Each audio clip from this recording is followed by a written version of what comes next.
సమస్త జగములు రక్షించే సకల జ్ఞానమూర్తి ఎవరింట తాను కొలువుండునో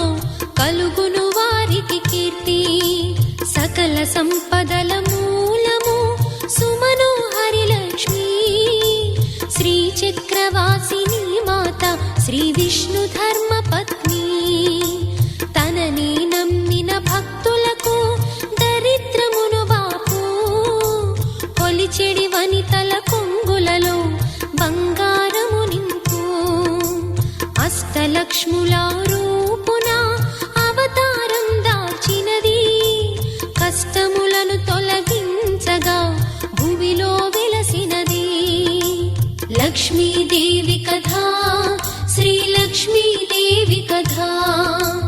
లక్ష్మీదేవి